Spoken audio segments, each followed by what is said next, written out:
نہ صرف وہاں رہنے والے مسلمان اس پورے سسٹم کے بینیفیشری ہیں, یہاں کے رہنے والے مسلمان بھی بینیفیشری ہیں ان کے ریمیٹنس کے اوپر. وہاں سے جو ڈالرز آتے ہیں, پاؤنڈز آتے ہیں, یہ لانا بات ہے کہ یہاں مولوی بیٹھ کے کہتا ہے کہ غیر مسلم ملکوں میں جانا, وہاں کی سکونت اختیار کرنا یہ حرام ہے, لیکن اس مولوی سے پوچھیں کہ تیری مسجد اور مدرسے کے جو چندے ہیں ان میں جو ڈالرز آ رہے ہیں ان کو بھی کبھی حرام ڈکلیئر کیا اور لینے سے انکار کیا ہے؟ تو اللہ کے فضل سے کبھی نہیں کیا. اور تیرے ہاتھ میں جو 76 موبائل ہے, وہ بڑے والا اسمارٹ فون جو اکثر تمہارے چاہنے والوں نے تمہیں گفٹ کیے ہوتے ہیں, کبھی ان سے بھی انکار کیا ہے؟ نہیں کیا. تو وہ جذباتی رویہ ہے. اور پھر اس سے بڑھ کر کے مسلم ملک کون سا ہے کہ جہاں لوگ ہجرت کر جائیں؟ مسلم ملک وہ ہوتا ہے کہ جس کے آئین میں صرف اسلام کا نام لکھا ہو, پریکٹیکلی ایک بجلی کا میٹر لگانے کے لیے بھی اسے ڈیمانڈ نوٹس سے 10 گنا بڑی رشوت دینی پڑے, وہ اسلامی ملک ہے. یعنی ہمارا ملک پاکستان ہے میرے عزیز ہم وطنوں, فرانس کے اندر بیٹھ کے گستاخانہ فلمز اور کارٹون کے اوپر کہہ رہے ہوتے ہیں کہ فرانس کی پروڈکٹس کا بائیکاٹ کریں, اور بیٹھے خود فرانس میں ہوتے ہیں.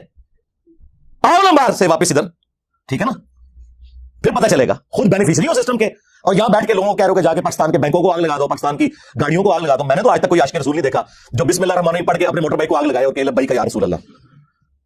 لوگوں کی گاڑیاں, لوگوں کے موٹر سائیکل, لوگوں کی املاک, یہ کون سی اسلام کی خدمت ہو رہی ہے؟ اور یہی وہ چاہتے ہیں کہ آپ یہی کچھ کریں. اپنا حال یہ ہے کہ میلاد کے جلوس کے اندر ہزاروں بندہ ہوتا ہے, اور جیسے ہی زور کی نماز کا وقت ہوتا ہے 99% لوگ اپنے گھروں کو لنگر اور نیاز لے کے چلے جاتے ہیں, مسجد میں 1% لوگ بھی مشکل سے جاتے ہیں. اور تھوڑی دیر پہلے لگ رہا ہوتا ہے کہ اس وقت دنیا میں اگر سب سے بڑے عاشقان رسول ہیں تو وہ اس مجمع کے اندر موجود ہے. دوسری طرف 10 محرم کے جلوس کے اندر لگ رہا ہوتا ہے کہ آج اگر کوئی بھی یزید سامنے آئے گا وہ بچے گا نہیں, کیونکہ یہ عاشقان حسین نکلے ہوئے ہیں. اور جیسے ہی زور عصر کی نماز کا وقت ہوتا ہے اور وہ ان جلوسوں کے دوران ظہرین کی نماز پڑھاتے ہیں نا, تو 99% لوگ سائڈ پہ ہو جاتے ہیں, ساڑھے کپڑے پلیت رہے, پلیت دو کپڑے پلیت رہے, مسلمانوں کپڑے پلیت. ان مسلمانوں کو قرآن کو آگ لگانے کے اوپر غصہ آ جاتا ہے, بہت اچھی بات ہے, لیکن قرآن کو آگ تو آپ لوگوں نے پریکٹیکلی لگا دی ہوئی ہے, قرآن کی کسی بات کے اوپر عمل نہیں کر رہے. یہ قرآن کا حکم تھا نا, سورہ روم آیت نمبر 31, وَأَقِيمُوا الصَّلَاةَ وَلَا تَكُونُوا مِنَ الْمُشْرِكِينَ. دیکھنا نماز کو قائم کرنا, مشرک نہ ہو جانا. قرآن کو آگ تو مسلمانوں نے لگائی ہوئی ہے. قرآن چیخ چیخ کے کہہ رہے ہیں کہ جو نماز نہیں پڑھتا وہ پاکستان کے شناختی کارڈ میں مسلمان ہے, اللہ کے ہاں وہ مسلمان نہیں ہے. صحیح مسلم میں یہ حدیث لکھی رہ گئی 246 کہ بندے کے کفر اور ایمان, شرک اور اسلام کے درمیان فرق کی نماز ہے. قرآن کے پہلے صفحے کا ٹیسٹ دنیا کے کروڑ مسلمان پاس نہیں کر سکتے. ایاک نعبد و ایاک نستعین, یہ قرآن میں لکھا رہے گا. ماشاءاللہ فجر کی نماز میں یہ پڑھ کے نکلتا ہے, اور مسجد کے ساتھ جو دربار ہے ریگولرلی حاضری دے کے اس بابے سے بھی مانگ کے گھر آتا ہے. تو کیا نماز تو پڑھی تو مسلمان ہے. تیری ہر نماز کی ہر رکعت میں تو یہ نہ پڑھے تیری نماز ہی نہیں ہوتی. ایاک نعبد و ایاک نستعین, اللہ عبادت بھی تیری کریں گے, دعا بھی تجھی سے مانگیں گے, مدد بھی تجھی سے مانگیں گے. یہاں مدد مانا دعا کے, لیکن یہاں مولویوں نے پھر پٹی پڑھا دی, ان کا نہیں جی امی سے روٹی نہ مانگے. اندازہ کریں, اندازہ کریں قرآن کا مذاق اڑا رہے ہیں, حالانکہ انہیں پتا ہے کہ قرآن میں یہ آیت موجود ہے, وَتَعَاوَنُوا عَلَى الْبِرِّ وَالتَّقْوَى وَلَا تَعَاوَنُوا عَلَى الْإِثْمِ وَالْعُدْوَانِ. نیکی اور پرہیزگاری کے کاموں میں ایک دوسرے کی مدد کرو اور برائی میں الگ رہو. قرآن نے بتایا ہے کہ اللہ نے دنیا کو اسباب کے ساتھ جوڑا ہوا ہے. یہاں ایاک نستعین میں دعا کے اعتبار سے بتایا جا رہا تھا کہ غیر اللہ سے نہیں کرنی, ظاہری اسباب کا تو قرآن میں حکم ہے. قرآن کے ملینز آف کاپیز دنیا میں موجود ہیں, ملینز آف حافظ قرآن ہے. قرآن کو کوئی آگ نہیں لگا سکتا, دنیا سے ختم نہیں کر سکتا. اصل جو چور چھپا ہوا ہے وہ تیرے اندر چھپا ہوا ہے, جو یہ علماء ہے شیاطین, جنات اور انسانوں میں سے شیاطین, جو تمہیں یہ کہہ رہے ہیں قرآن کی ڈائریکٹ پڑھنا گمراہ ہو جاؤ گے, اور تم کہتے ہو مفتی صاحب نے فرما دیا. سبحان اللہ. امام مالک فرماتے ہیں پھر امت زندہ کیوں ہے, پھر مر جائے ساری, پھر مر جائے ساری. پوری عالم اسلام اس وقت یا تو مر جائے, یا تو مر جائے سارا عالم اسلام, یا پھر حضور کی عزت پر پیر رہ جائے. بس دو باتوں میں سے ایک بات ہے, بس یا سارا اکٹھا ہو کے مر جائے تو یا پھر فرانس کو جواب دے. میں نے کہا تھا بابا جی رک جاؤ, صبر کرو, تو آج کوئی اور شاید اللہ نے چھاڑ دیتی ہے. امت بار ہی مرے, پہلے تیرے بابے کیوں نہیں مر جاندے بابیا, جنہاں دی ڈیوٹیاں سن غوث کتب ابدال, انہوں نے اپنے نبی کا کلمہ نہیں پڑھا ہوا, وہ کدھر مر گئے. جو کل تک اپنے مریدوں کو یوں دیکھ کے تو جلا کے راکھ کر دیتے تھے, آج اتنے بغیرت ہو گئے کہ وہ یوٹیوب سے ویڈیوز نہیں ڈیلیٹ کر سک رہے. لے جاؤ اپنے بابے, تو کسی کام میں نہیں نکلے. پہلے وہ مرن نا, امت تو بیچاری کچھ کر نہیں سکتی, بابوں کے پاس تو اتنے رائٹس ہیں. وہ بابا لبو جی ڈیوٹی ہے جتنے ہارڈ ڈسک پہ ہیں اتنے جس گوشت کی ڈیوٹی ہے وہ لبو ذرا, اس سے میں 295 سیل آواں گا. امت مر جائے, تیرے بابے نہ مر جان, امت مر جائے. امت نو تے تسی مس گائیڈ کیتا ہے, شرک میں ڈبو دیا. وہ جی لاہوری 1000 سال تو بابا بیٹھے ہے تے پال رہا لوگوں, چھڑ دے آج چندے بند کر دینا گورنمنٹ, کتے پھیرن گے دربار ہوتے تھوڑے, صفائی کرنے والا کوئی نہیں ہوگا, بند کرو چندے, بابا پال رہا ہے. تھوڑے چندے تے پلدے نے تے تسی کہتے بابا پال رہا ہے. شرم کی کوئی انتہا ہوتی ہے. یہ لوگ بات کرتے ہیں کہ قرآن جل گیا تو پورے ملک کے اندر ہنگامے کھڑے کیے ہیں. قرآن تم لوگوں نے چلایا شرک پھیلا کے. وہ تو بیچارے شروع سے ہی بابوں کے مخالف ہیں, میں بابا نہیں بہت سارے ہیں, تو پہلے بابیاں دا مخالف شیطان ہویا سی, او شیطان دے آپ بچیا تو بھی بابے دا ہی مخالف ہے. پھر نکے نکے ٹوٹے چلا کے آپ دیکھو مجھے کیا کہتے ہیں. میں نے کہا ابتدا عشق ہے روتا ہے کیا, آگے آگے دیکھ تیرے ساتھ ہوتا ہے کیا. میں کہا جڑا بڑے بابے دا منکر جے او شیطان جڑے اج کل تے ساڈے بابے دا منکر او کون ہے. اس واسطے یہ جو چورن بیچ رہے ہیں اس کا نہیں بکے گا. وہ جی مجھے دین سمجھ آیا ہے. میں کہا بیٹھا برف والے کارخانے کے بوت باہر نکل ہے. نبی پاک نے تے تاج پتھر کھاتے ماما تو باہر گیا ہمارے بولتے نہیں نکلتا. تیرے پیو نے پتھر کھانے میں اور تیرے کو جنت کے بابا کھانے مریض بھی سینا. کمال والی بات ہے جناب. ایسے ہی بک بکانا شروع کیا باہر نکل بوت. کمال ہے گل ہے. تو اسلام کا کام نہیں کرنا صحیح دین بھلا پھر چند لوگ آوارہ ذہن کے ان کی تسکین کا سبب ہو. اور تیرے تو پہلو بھی ایک ذکر نہ لائق آیا سی جسائیاں انہوں مکا چھڑیا ترہنا تو بھی نہیں. کمال والی گل ہے. تو کریں گا کی اوہ ابا لبیا کرو جیڑے دن تے لب جانا تینوں مسئلہ حل ہو جانا. تینوں ابا ہی نہیں لبن دے. ابا میں لبیا ہے تو لالی نہیں نکلا. تو نے اپنا ابا چھوڑ دیا. تمہارا ابا تو وہ تھا جسے قرآن میں تمہارا ابا ڈکلیئر کیا گیا تھا النبی اولا بالمؤمنین من انفسہم وازواجہ امہاتہم. کسی نے بغداد میں اپنا ابا بنا لیا, کسی نے اجمیر میں بنا لیا, کسی نے دیوبند میں بنا لیا, کسی نے بریلی میں بنا لیا. ابے تو تم لوگوں نے بدلے ہیں. ابا تو ایک تھا. اور تمہارے تو ایک ایک فرقے میں کتنے کتنے ابے ہیں. سنیوں میں 5 بڑے ابے بنا دیے تم نے, حنفی, شافعی, مالکی, حنبلی اور غیر مقلد کے نام کے اوپر. شیعہ میں کتنے ابے بنا دیے, زیدیہ, اثنا عشریہ, اسماعیلیہ. پھر سنیوں کے حنفیوں کے اندر کتنے ابے بنا دیے, بریلویہ, دیوبندیہ, حیاتیہ, مماتیہ. ابے تو تھوڑے نہیں پہ اتنے ابے نے تھوڑے کے گڑا نہیں جاندے. ابا ہی کسی ابا لب لے آیا سی. ہاں تم نے قرآن اور سنت کے نام کے اوپر عزت اویل کر کے اپنے بابوں کی تعلیمات لوگوں کو سکھائیں. تو دیکھ لو پچھلے 1200 سال میں جتنی عزت تم لوگوں نے اکٹھی کی تھی نا, اس سے زیادہ مٹی پلیٹ ہوئی ہے ان 12 سالوں کے اندر. بخاری مسلم میں جو حدیث شفاعت ہے, جو نبی اسلام ہماری شفاعت کریں گے انشاءاللہ, اس کے اینڈ پہ آتا ہے کہ نبی اسلام کہتے ہیں جب میں آخری دفعہ جہنم کی طرف جاؤں گا تو داروغ جہنم مالک علیہ السلام مجھ سے کہیں گے یا رسول اللہ اب آپ کا کوئی امتی بھی دوزخ میں باقی نہیں ہے سوائے اس کے جسے قرآن نے جنت میں جانے سے روک رکھا ہے. قرآن جب روک لے گا نا تو کوئی نہیں بچا سکتا. یہ ویسے شعر ہے, خدا کا پکڑا چھڑائے محمد کا پکڑا چھڑا کوئی نہیں سکتا.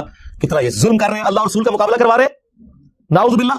اور بخاری مسلم میں لکھا ہے کہ یا رسول اللہ قرآن نے روک لیا ہے, اب آپ کی شفاعت بھی ان کے کام نہیں آئے گی جن کو قرآن نے جنت میں جانے سے روک لیا. اور قرآن نے کن کو روک لیا, انه من یشرک باللہ فقد حرم اللہ علیہ الجنہ ومأواہ النار وما للظالمین من انصار. بے شک جو کوئی بھی اللہ کے ساتھ شرک کرے گا اللہ نے اس میں جنت حرام کر دی ہے, اس کا ٹھکانہ جہنم ہے, وہاں اس کا کوئی مددگار نہیں ہوگا. قرآن نے جنت حرام کر دی ہوئی ہے.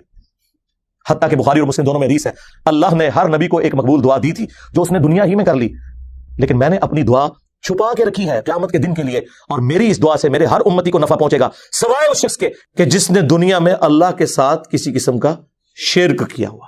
شرک is the most sensitive issue in the sight of اللہ.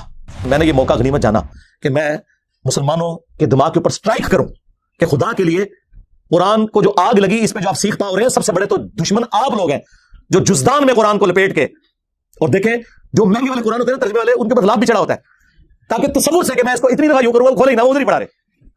بلکہ میں نے تو ریکویسٹ کی ہے کہ پاکستان کے آئین میں جہاں یہ چیز شامل ہے کہ پاکستان میں قرآن غلطیوں سے پاک پرنٹ کیا جائے گا, یہ بہت بڑا جرم ہے, اس لیے قرآن کے آئین میں لکھا ہوتا ہے کہ اگر کوئی غلطی دیکھے تو واپس بھیجیں, ہم آپ کو نیا نسخہ دیں گے. پاکستان کے آئین میں یہ چیز بھی داخل کی جائے کہ بغیر ترجمے کے قرآن چھاپنا حرام ہو, یعنی پاکستان کے قانون میں, وہ شرعی طور پہ حرام نہیں لفظ استعمال کر رہے, چلے جرم کہنے اس میں. بھائی پاکستان میں کیا تک بنتا ہے جہاں 99.99% لوگ عربی نہیں جانتے, وہاں عربی والا قرآن صرف پرنٹ کرنا کتنا بڑا ظلم ہے. الحمد للہ رب العالمین والصلاة والسلام علی سید الانبیاء والمرسلین وعلی آلہ واصحابہ وازواجہ اجمعین الی یوم الدین. الحمدللہ آج 29 جنوری 2023 کو سنڈے کے دن ہمارا یہ پبلک سیشن نمبر 79 منعقد ہونے جا رہا ہے. آپ کے یہ سوالات ریئل ٹائم پرچیوں کی شکل میں میرے پاس آ چکے ہیں. انشاءاللہ ہم اسے بعد میں ڈسکس کرتے ہیں. پہلے کرنٹ افیئر کے طور پہ جو اس وقت پوری دنیا کے اندر ایک ایشو اٹھا ہوا ہے مسلمانوں کے حوالے سے, سویڈن کے اندر ایک غیر مسلم نے اپنی ایگنورنس کی وجہ سے, اسلام دشمنی کی وجہ سے, ٹرکی, ایکس نیم تو ٹرکی تھا اب ترکیے ہے, ان کی ایمبیسی کے باہر انہوں نے سویڈن کے اندر ایک احتجاج کیا کہ مسلمانوں کو امیگریشن کیوں دی جا رہی ہے یہاں پہ. ظاہر ہے مسلمانوں کی آبادی وہاں پہ بڑھ رہی ہے, اس کی وجہ سے وہ اپنے آپ کو سیکیور فیل نہیں کر رہے. پلس انہوں نے گورنمنٹ سے کہا کہ آپ بھی نیٹو کو جوائن کریں, اور اس دوران قرآن حکیم کی ایک کاپی کو انہوں نے وہاں پہ آگ لگائی, نعوذ باللہ من ذالک, جس کی وجہ سے پوری دنیا کے اندر مسلمانوں میں ایک غم و غصہ ہے جو بالکل جینون ہے, اس میں تو کوئی شک نہیں ہے. آج کے اس ماڈرن دور کے اندر فریڈم آف ایکسپریشن کے نام کے اوپر اس طرح کی غیر اخلاقی حرکات کرنا ان ملکوں کے اندر جن ملکوں میں کتوں کا بھی احترام کیا جاتا ہے, ان کے بھی رائٹس ہیں, اور دنیا میں 1.5 ارب انسان اس کتاب کو اپنے ماں باپ, اولاد, سب لوگوں سے بڑھ کر عزیز سمجھتے ہیں. یہ اس پلانٹ ارتھ پہ اللہ اور اس کے رسول کی آخری نشانی ہے عز و جل و صلی اللہ علیہ وآلہ وسلم. تو اس کی عزت اور احترام ہمارے ایمان کا تقاضا ہے. اسی وجہ سے آپ دیکھ رہے ہیں کہ مین میڈیا کے اوپر بھی یہ چیز کافی ہائی لائٹ ہوئی, اور دنیا میں وہ کنٹریز جو کہ عموماً سمجھے جاتے ہیں کہ یہ یورپ اور امریکہ کے انفلوئنس میں ہیں, انہوں نے بھی اس واقعے کے اوپر سخت احتجاج کیا, جس میں ٹاپ آف دا لسٹ سعودی عرب ہے, UAE ہے, ایران ہے, اور خود ترکیے. اس میں بھی ان کے ملک کے اندر کافی بڑا احتجاج ہوا سویڈن کی ایمبیسی کے سامنے. اور الحمدللہ یہ مسلمانوں کی تربیت ہے کہ مسلمانوں نے اس کے ریونج میں بائبل کو آگ نہیں لگائی. ویسے تو وہ کرسچن بھی نہیں ہوگا, یہ زیادہ تر تو سیکولر اور ایتھیسٹ لوگ ہیں, ان کا کوئی دین مذہب ہی نہیں. اور طیب اردگان نے بڑا سخت بیان جاری کیا. انہوں نے ویڈیو میں یہ بات کی کہ ہم سویڈن کی نیٹو میں جو شمولیت ہے اس کی مخالفت کریں گے اس واقعے کے بعد. اور اس کے علاوہ بھی کافی سخت انہوں نے گفتگو کی. اور انہی دنوں میں ان کا جو ڈیفنس منسٹر تھا, ڈیفنس سیکٹری, اس کا کوئی دورہ بھی تھا ٹرکی کا, ترکیے کا, جو کینسل کر دیا گیا اسی وجہ سے کہ انہوں نے یہ بے حرمتی والا کام کیا. یہ واقعے وقتاً فوقتاً ہوتے رہتے ہیں. ناروے میں بھی ہوا تھا, آپ کو پتا ہے, 2019 نومبر کے اندر. اس کے اوپر بھی میں نے کافی تفصیلی ویڈیو ریکارڈ کروائی تھی. اس کے علاوہ بھی گستاخانہ فلمز اور کارٹونز کے حوالے سے بھی میرا کاؤنٹر نیریٹو آلریڈی ریکارڈڈ ہے. بار بار یہ گفتگو کرتے ہوئے بھی بعض اوقات ایک تکلیف سے گزرنا پڑتا ہے, لیکن چونکہ اب یہ ایک موقع ہے کہ ہم امت کو اس حوالے سے تھوڑی گائیڈ لائنز دیں کہ انہوں نے کرنا کیا ہے. سب سے پہلے تو یہ ہے کہ یہ جو احتجاج کا طریقہ اختیار کیا گیا ہے پلے کارڈز کے ذریعے اور ایمبیسیز کے باہر, یہ بہت اچھا طریقہ ہے. اس ماڈرن ورلڈ میں آپ نے احتجاج اسی طریقے سے ریکارڈ کروانا ہے.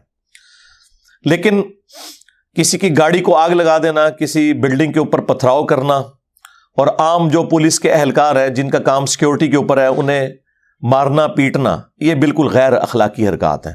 اس کی کوئی ضرورت نہیں ہے. ان بیچاروں کا کیا قصور ہے؟ وہ تو اپنی ایک ڈیوٹی پوری کر رہے ہیں.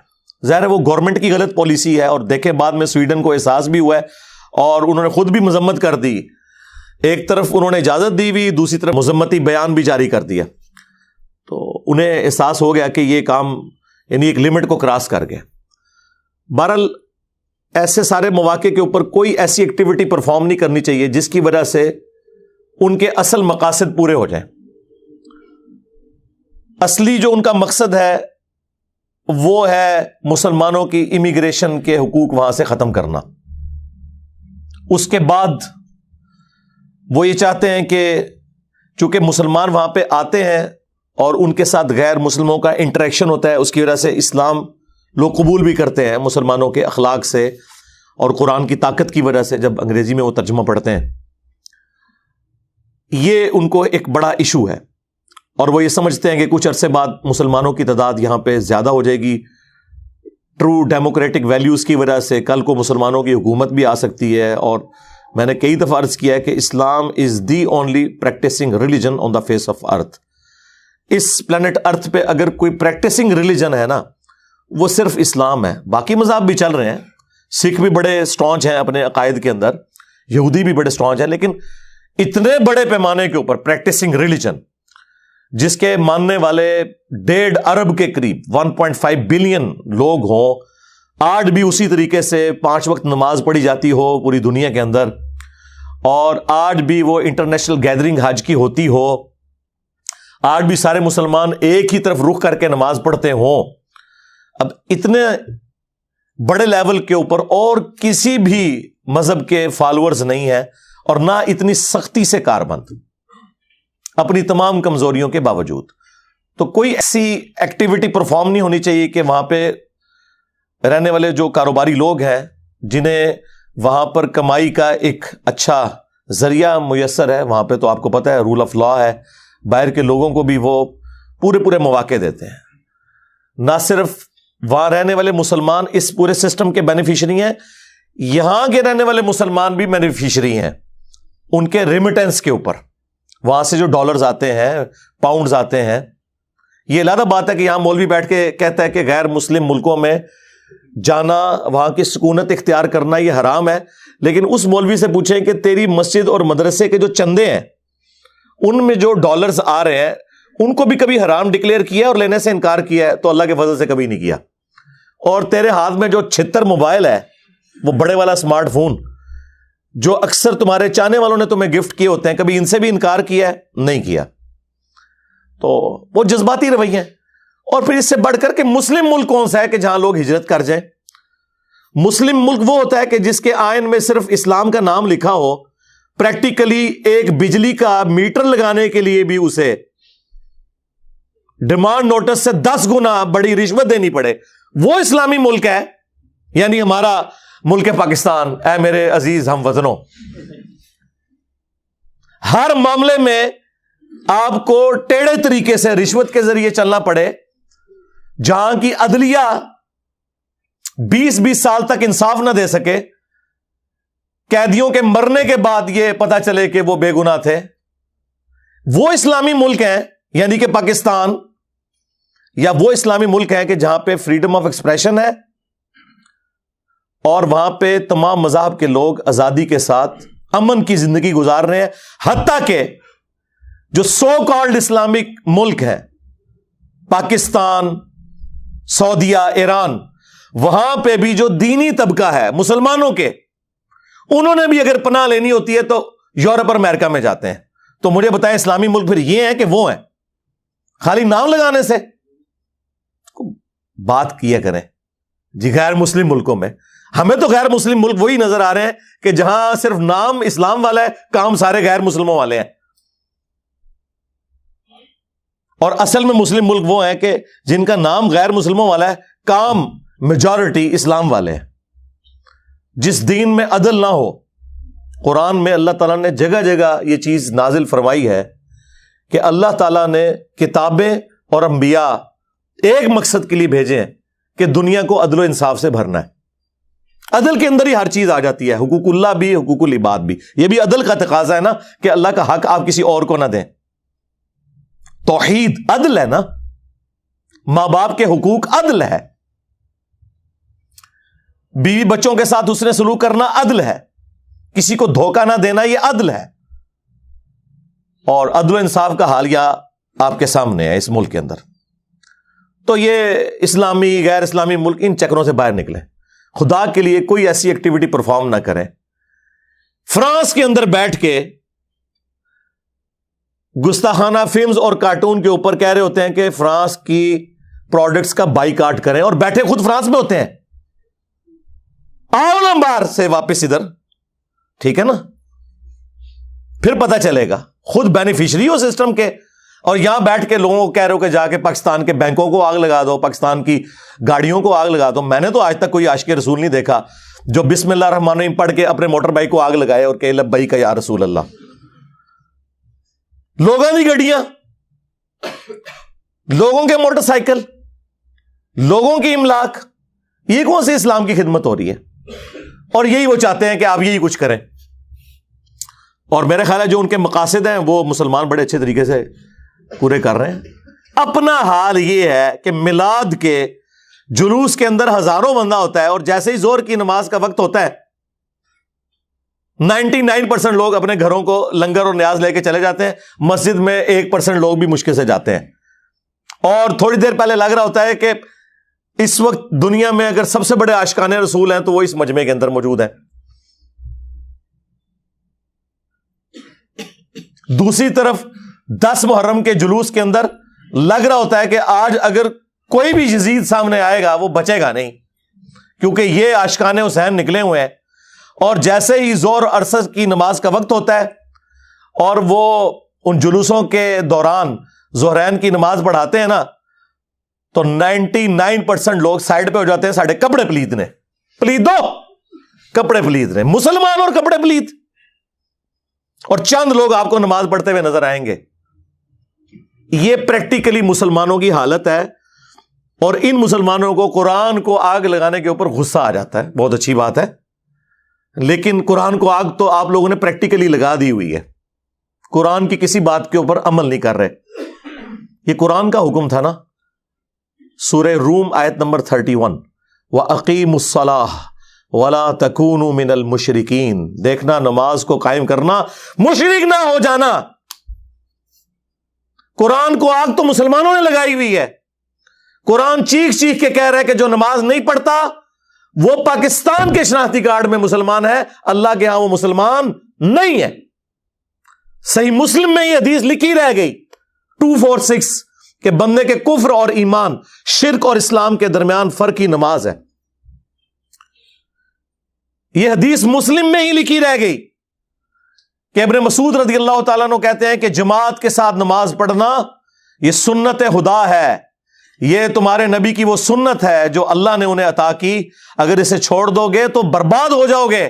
رسول اللہ کے زمانے میں اگر کوئی بیمار بھی ہوتا اور 2 بندوں کے سہارے مسجد میں آ کے نماز پڑھ سکتا تو اس کی کوشش ہوتی کہ میں مسجد میں جماعت سے نماز پڑھوں, کہیں مجھے منافق نہ شمار کر لیا جائے. جماعت چھوڑنے پر رسول اللہ کے زمانے میں سمجھا جاتا تھا صلی اللہ علیہ وآلہ وسلم کے بندہ منافق ہے. صحابہ کرام کو, اہل بیت کو کب معلوم تھا کہ ایسی امت بھی آنے والی ہے جو آپ سے بڑا عاشق رسول ہونے کا دعویٰ کرے گی اور نماز ایک نہیں پڑھے گی. تو وہ کہتے یار یہ تو بڑا آسان اسلام ہے. تو یہ حدیثیں تو مسلم شریف میں لکھی رہ گئیں. پریکٹیکلی کس نے عمل کیا اس کے اوپر؟ یہ حدیث ترمذی میں لکھی رہ گئی کہ ہمارا اور منافقین کا عہد نماز کی بنیاد پہ ہے, جس نے نماز چھوڑی اس نے کفر کیا. ہاں, یہ صحابہ کرام علیہ رضوان کا فتویٰ ترمذی میں ہی رہ گیا. عبداللہ بن شقیق تابعی کہتے ہیں کہ صحابہ کرام علیہ رضوان تارک الصلاح کے سوا کسی کی تکفیر نہیں کرتے تھے. صرف بے نمازی کو وہ کافر سمجھتے تھے, باقیوں کو وہ تمام غلطیوں کے باوجود مسلمان تصور کرتے تھے. اندازہ کریں, یہ ترمذی میں لکھا رہ گیا جناب. ہاں, ہم جب چیخ چیخ کے یہ باتیں بیان کرتے ہیں لوگ کہتے ہیں یار یہ کس قسم کی باتیں کر رہے ہیں, یہ کہاں پہ لکھی ہوئی ہیں؟ سرکار کتابوں میں لکھی ہوئی ہیں. یہی تو ہم آپ سے کہہ رہے ہیں کہ مرنے سے پہلے اے مسلمان کر لے اس پہ غور. کتابوں کا خدا اور ہے, بابوں کا خدا اور. یہ حدیث ابو داؤد میں ہی لکھی رہ گئی کہ بچہ جب 7 سال کا ہو جائے تو اسے نماز کا حکم دو, اور نہ پڑھے 10 سال کی عمر میں اسے سزا بھی دو, اور 10 سال کے بچوں کے بستر بھی الگ کر دو. یہ ابو داؤد میں لکھی رہ گئی حدیث. عمل کس نے کیا؟ یہ حدیث ابن ماجہ میں لکھی رہ گئی کہ نبی علیہ السلام نے فرمایا اے معاذ, اللہ کے ساتھ شرک نہ کرنا, خواہ تمہارے ٹکڑے ٹکڑے کر دیے جائیں, تمہیں قتل کر دیا جائے, سولی دے دیا جائے, یا آگ میں زندہ جلا دیا جائے, شرک نہ کرنا. یہ پہلی نصیحت. اسی حدیث میں دوسری نصیحت, نماز نہ چھوڑنا. تمہارا اللہ کے ساتھ عہد نماز کی بنیاد پہ ہے, اگر تم نے نماز چھوڑ دی تو اللہ کا ذمہ اٹھ گیا تم سے. اور تیسری چیز فرمایا شراب نہ پینا, یہ تمام برائیوں کی جڑ ہے. تو یہ حدیثیں تو لکھی رہ گئی سرکار. یہ حدیث مسند احمد میں ہی لکھی رہ گئی کہ نبی علیہ السلام نے فرمایا کہ نماز قیامت کے دن نمازی کے لیے دلیل, نجات اور نور ہوگی, اور جو نماز نہیں پڑھتا قیامت کے دن نہ اس کے لیے کوئی دلیل ہوگی اللہ کے حضور بچنے کی, نہ نجات اور نہ کوئی روشنی, نور جو پولیس رات سے گزرنے کے لیے قرآن میں آیا نا, وہ نور. اور پھر نبی علیہ السلام نے فرمایا کہ بے نمازی کا حشر, اسی حدیث میں آتا ہے فرعون، قارون اور حامان اور امیہ ابن خلف کے ساتھ ہوگا. ہاں جی، کچھ بھی ہے تیرے محبوب کی امت سے ہے. محبوب تو پہلے ہی بتا گئے ہیں کہ بے نمازی تیرا حشر تو فرعون کے ساتھ ہونا ہے، تیرا حشر قارون کے ساتھ ہونا ہے، امیہ ابن خلف کے ساتھ ہونا ہے. اور یہ تو میں آپ کو صرف ایک بات کر رہا ہوں. اب اگر میں قرآن کی توحید بیان کرنا شروع کروں تو قرآن کے پہلے صفحے کا ٹیسٹ دنیا کے کروڑوں مسلمان پاس نہیں کر سکتے. ایاک نعبد و ایاک نستعین، یہ قرآن میں لکھا رہے گا. ماشاءاللہ فجر کی نماز میں یہ پڑھ کے نکلتا ہے اور مسجد کے ساتھ جو دربار ہے ریگولرلی حاضری دے کے اس بابے سے بھی مانگ کے گھر آتا ہے. تو کیا نماز تو پڑھی؟ تو مسلمان ہے، تیری ہر نماز کی ہر رکعت میں تو یہ نہ پڑھے تیری نماز ہی نہیں ہوتی. ایاک نعبد و ایاک نستعین، اے اللہ عبادت بھی تیری کریں گے، دعا بھی تجھی سے مانگیں گے، مدد بھی تجھی سے مانگیں گے. یہاں مدد مانا دعا کے ہے، لیکن یہاں مولویوں نے پھر پٹی پڑھا دی. ان کا نہیں جی امی سے روٹی نہ مانگے. اندازہ کریں قرآن کا مذاق اڑا رہے ہیں، حالانکہ انہیں پتہ ہے کہ قرآن میں یہ آیت موجود ہے وَتَعَاوَنُوا عَلَى الْبِرِّ وَالتَّقْوَى وَلَا تَعَاوَنُوا عَلَى الْإِثْمِ وَالْعُدْوَانِ. نیکی اور پرہیزگاری کے کاموں میں ایک دوسرے کی مدد کرو اور برائی میں الگ رہو.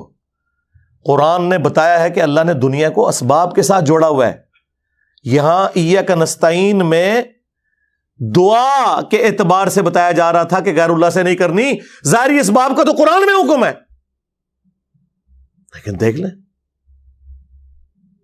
اور پھر جس شان سے اللہ تعالیٰ نے سورۃ النمل میں ذکر کیا، حیران کن بات آپ کو بتاؤں، اہل تشیع کے ہاں صبح و شام کی دعاؤں میں سنت اذکار میں سورۃ النمل کی آیت نمبر 62 پڑھی جاتی ہے.